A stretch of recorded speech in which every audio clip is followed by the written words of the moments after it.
Shalom Ouvracha, on a pu étudier aujourd'hui le Minchat Asher sur la Suga de Osek Bamitzvah Patur Min Mitzvah qui ramène le Mekor de la Gemara de Souka, Chafee, Beshiftecha, Bevetecha. Lorsque tu seras assis dans ta maison, Prat le Osek Bamitzvah Patur Min Mitzvah. Seulement quand tu es assis dans ta maison en train de t'affairer à tes occupations personnelles qui est une mitzvah de Kriyat Shema, mais si tu es affairé à une mitzvah, alors tu en es dispensé. Maintenant, cette dispense-là, quand on est en train de faire une mitzvah, alors, de quelle nature est-elle? Est-ce que c'est en tant que cas de force majeure? C'est comme si j'étais empêché, cas de force majeure, honnête? Ou alors est-ce que la nouvelle mitzvah qui se présente, elle n'existe pas? C'est comme si elle était déracinée d'elle-même par rapport à la première mitzvah que je suis déjà en train de réaliser. On a vu le cas par exemple de quelqu'un qui était choté au moment où il a mangé la matzah. Alors, lorsqu'il guérit, il doit de nouveau manger la matzah parce qu'à ce moment-là, il n'était pas bar chiyuva. Ou bien le cas du onen, qui lui n'a pas rattrapé la tfila qu'il a manqué pendant qu'il était en période de Hanenut. Pourquoi? Parce que la mitzvah n'existait pas à ce moment-là. C'est moufka legamre. Le Mishnah Brura, on a vu dans le Siman Aïn, c'est une dalet concernant l'elchot du Kriyat Shema, nous dit que même quelqu'un qui fait une mitzvah et qui donc est dispensé de la mitzvah, s'il lit le Kriyat Shema pendant ce temps-là, il est quand même acquitté donc, de la mitzvah du Kriyat Shema. Ce qui veut dire que ce n'est pas une dispense totale, donc d'après ça on voit que c'est plutôt comme un din de honest. Dans le Siman Tafayin He, sur les l'elchot de Achilat Matzah, le Sharat Tziyun s'interroge. Est-ce que on pourrait faire la bracha ou pas dans une période où on est au sek bamitzvah patur min mitzvah, étant donné qu'on puisse faire les deux, comme l'opinion a priori de Tosfot.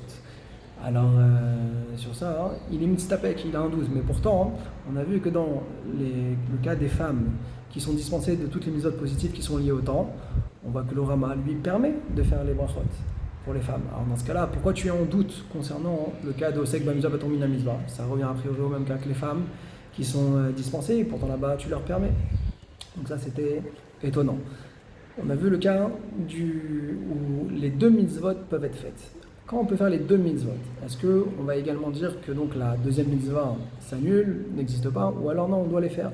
Ça c'est la marloquet de Rishonim entre le Ran et Tosfot. Donc d'après le Ran, c'est moufka legamre, la mitzvah n'existe pas. Tandis que d'après Tosfot, donc oui, on a l'obligation si c'est possible. Alors il faut faire les choses et le Tosfot se justifie en disant que c'est une zvara pshuta. Est-ce que parce que j'ai une mitzvah dans la porte de ma maison, ça y est, je connais plus les autres mitzvot? Donc c'est évident qu'il faut faire toutes les mitzvot quand c'est possible. Sur ça, le Ran dit effectivement, il n'y a aucun problème quand c'est une mitzvah qui oumit, mais quand c'est une mitzvah qui est chiyuvit, c'est-à-dire qu'on est actif dans la mitzvah, là on ne te demande pas de te dénaturer de ta mitzvah dans laquelle tu es concentré. Jusque-là, c'était l'explication rapportée au nom du Rav Elchanan Versama dans le Kovetz Shiurim. Le Minchat Asher, lui, il vient apporter un chidouche concernant la compréhension de l'essence même du ptour de Osek Bamitzvah Patur Min Mitzvah, d'après la lumière que nous a apporté le Ritva. Le Ritva dit que la marloquette n'est pas du tout, est-ce que c'est outra, est-ce que c'est entièrement permis, qu'il n'y a qu'une seule mitzvah qui existe et que l'autre a disparu, ou bien est-ce que c'est un cadeau? C'est pas du tout.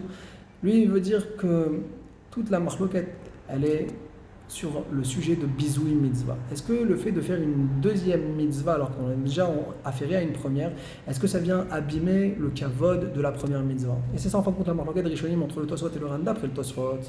Alors, il n'y a pas de bizoui mitzvah. Si je peux faire les deux ensemble, j'ai pas abîmé l'une par rapport à l'autre, alors il n'y a aucun problème. Tandis que d'après l'Oran, ça donne l'impression de faire aussi une mitzvot ravilot, comme si on faisait les mitzvot par package, et ça, on ne le veut pas. Pour conclure, pourquoi c'est différent le djinn de Onen, où on n'est pas du tout acquitté, on ne peut pas acquitter les autres quand on est Onen? Alors ça, il a voulu répondre que c'est différent parce qu'il y a aussi la notion de Gvod Amet. Donc c'est pas comme Stam, quelqu'un qui est au Sek Bamitzvah Patur Min Mitzvah, Chazak ou Baruch.